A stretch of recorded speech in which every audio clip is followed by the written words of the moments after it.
this. And I was like, that's a yeast infection. You have thrush. That is a grown man on television explaining that he contracted a fungal infection on his tongue from a woman in Samoa who was not his wife.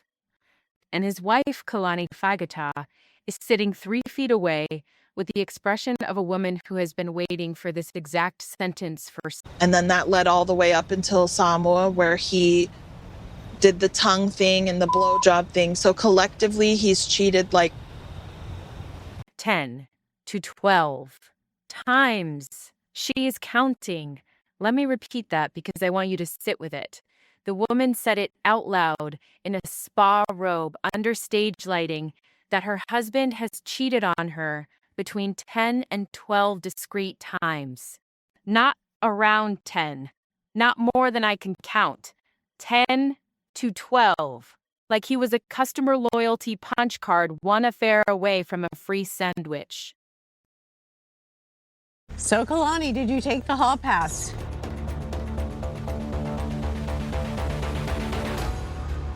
Right. We are going to get into it. Kalani is a 20-something from Orange County, California, raised in a strict religious household.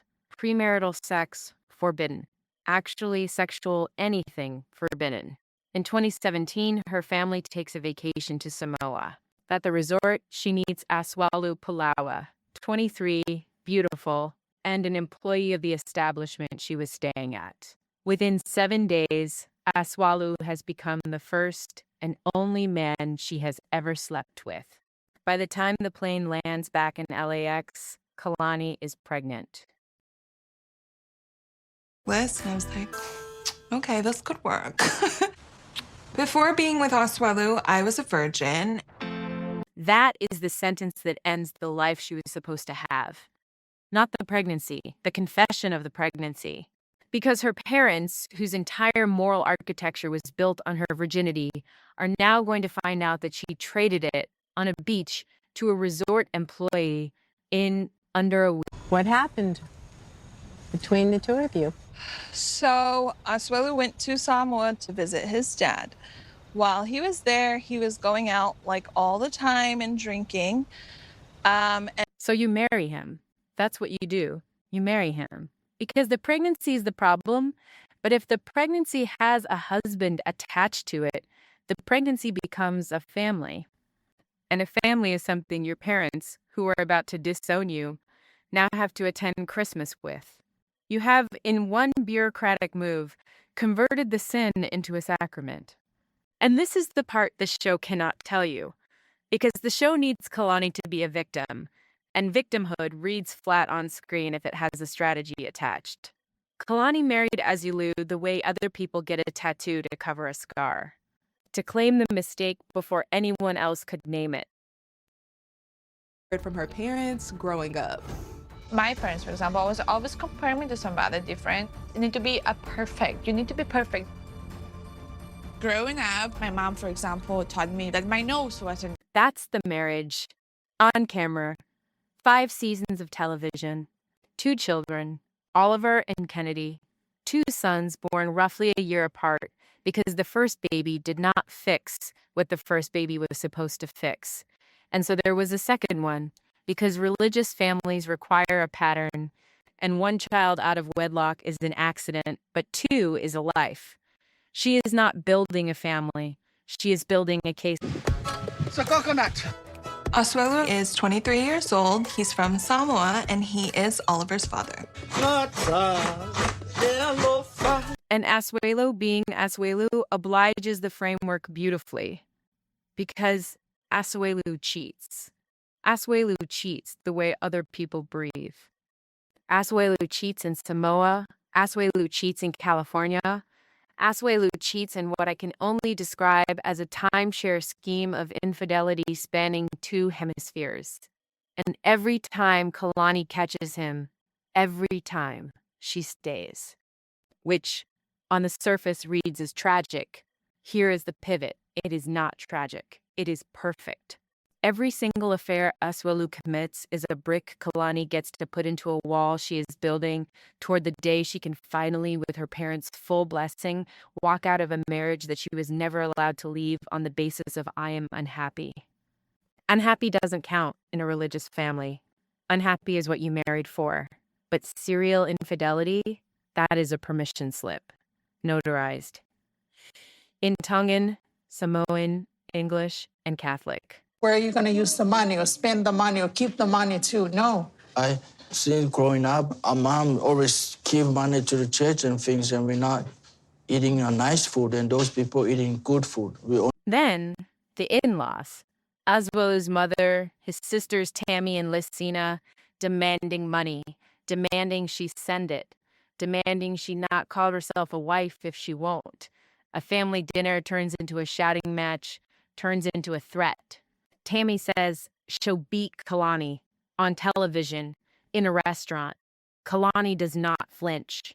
Kalani has been collecting these moments for 5 seasons, like a woman gathering kindling. I know. I told you that if you kept acting the way that you were acting, that we weren't going to be together, and I begged you to not do it. So now we're here. The receipts. That's what this whole show is for Kalani.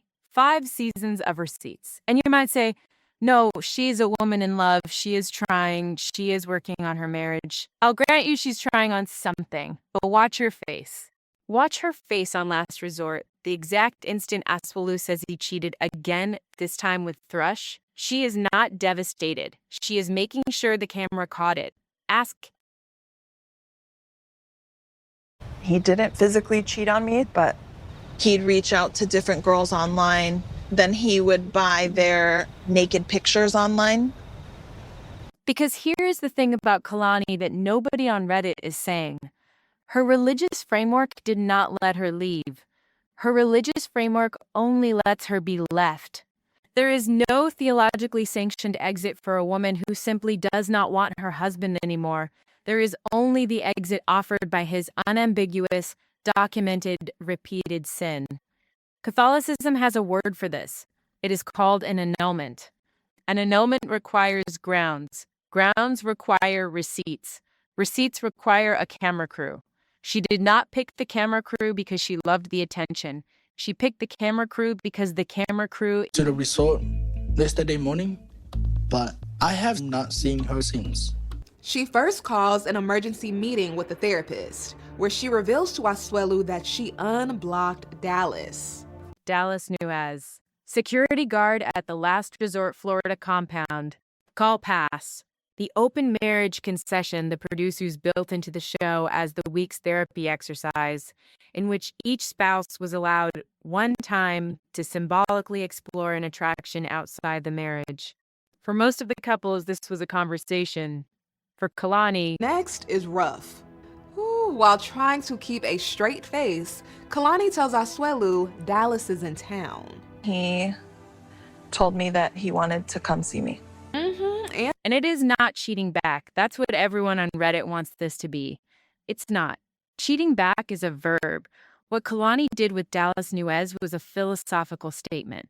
It was a woman, for the first time in her adult life, choosing a man for herself, in the full view of both her mother and her God, and reporting what happened. Dallas is not the end game. Dallas is the statement. Kalani was not looking for a new husband. Kalani was looking for a witness. I feel really sick to talk about what I did. I just feel like an asshole. And she later has a baby with him, a daughter, Masina, the second sentence of the new life. Now here is where we zoom out, because Kalani is not alone in this. The 90 Day Fiancé franchise has an entire class of women, mostly religious, mostly from communities where divorce still carries social cost, who enter the show looking for a marriage and leave the show looking for permission. The show is the notary. The camera is the seal. Producers, unwittingly, are the clergy. This is the mechanism of the franchise that nobody with a Twitter account has named yet. And Kalani is the cleanest case study TLC has ever aired.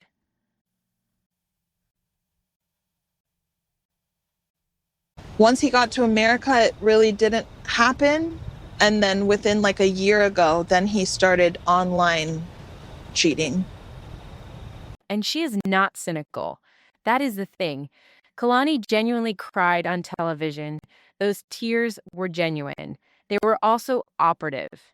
You can cry because you are in pain and simultaneously understand in a part of your brain that does not ask for permission that the pain is the currency you will eventually spend. The sooner we get divorced, the better for the kids. There's just nothing more that can be done. Like, I've given up. I just hope that he can deal with everything and move. Watch her mother. Watch her mother's face in the confessionals. Her mother, across 5 seasons, slowly comes to believe that Asuelu, this man she signed off on, this man she let marry her daughter to repair the premarital pregnancy, is the reason her daughter is miserable. By season 5, Mom is openly saying, leave him. Openly. Which, if you had the audio of Mom from season 1, which you do, it's on Hulu, says nothing of the sort. That shift in Mom is the entire long con. Not Jovi's love for the strip club to her deep-seated belief that she's not good enough, when it has nothing to do with her. He was going to the strip clubs before he met her. Same with her mom. My mom, for And Asuelu, I want to be specific about Asuelu, is not a monster. Asuelu is, by all available evidence, a 23-year-old resort worker who got a wealthy American tourist pregnant, was flown to Orange County, installed in a suburban kitchen he did not understand, handed 2 babies in 2 years, and then watched his own extended family pressure wash the marriage for remittance dollars until the thing capsized. Everyone in this story is inside a cage. Kalani's cage is theological.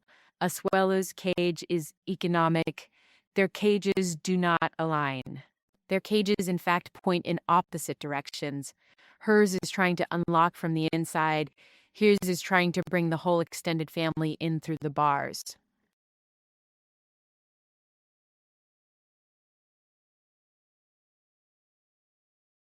He wants to have a big family. You know, in Samoa, the Samoan women listen to their husband. So me, I got 9 kids.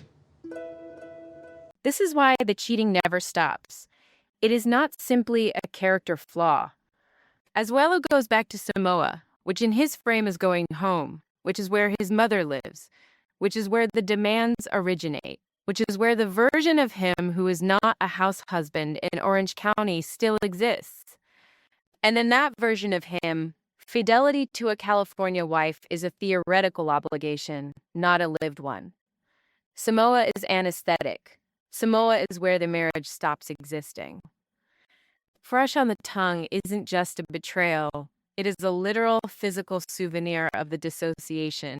He brought the evidence home. I'm like in blackout rage mode. I feel like I have no control over myself. I feel like if we were not in the car, I probably would deck him. The second pivot. Here's what the franchise actually is. For women like Kalani, the franchise is the only safe venue in which a religious woman raised in a shame-based household can publicly dismantle a marriage her family coerced her into. Therapy is private. A lawyer's office is private. A priest is private. None of those settings produce the witness you need. But a reality show does. A reality show makes your pain legible to the people who impose the marriage in a form they cannot refute because their daughter is on their television sobbing into an anesthesiant's chair and they paid for the Hulu subscription. The reality show is not the problem. The reality show is the theater of the annulment. The show is where the receipts get read into the record.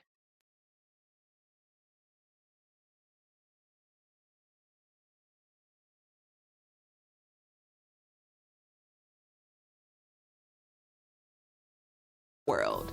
Divorce? That's not what I want for my family. Telling him is just one of the hardest things that I've ever had to do because I have so much love for him. He's the father of my kid. The real story here is not that Asuelu was a cheater. Asuelu was absolutely a cheater. Asuelu is now reportedly engaged to a woman in Zimbabwe, which, if true, means this man's infidelity has crossed 4 countries and a continent. I am not sure he could locate on a map. The real story is that Kalani is the only woman in the 90-Day Fiancé universe who has successfully used her husband's worst behavior to buy herself the exit she was theologically forbidden from taking. Every cheat a coupon. Every fight a notarized document. Every sister threatening her on camera, another witness for the annulment. Here is the walk back. The walk back matters. Kalani was not scheming. That word is too clean, too Machiavellian, and it imports a kind of calculation that this woman, raised the way she was raised, would have refused on the merits. Kalani was surviving the moral architecture of her own childhood in real time on reality television with 2 sons watching. What looks like strategy is actually the intuition of a woman who learned early that the only way out of a rule is to get a bigger rule to cancel the first one. The pregnancy broke the premarital sex rule. The marriage fixed the pregnancy rule. The affairs broke the marriage rule. The hall pass broke the no sex outside marriage rule. But the hall pass was legal because the affairs broke the marriage first. She did not cheat. She pre-approved her own exit using her husband's own signature. And at every step, she had the receipts on camera, notarized by Sean Robinson, sponsored by TLC. The show will tell you Asuelu is the villain. The show will tell you his family is the villain.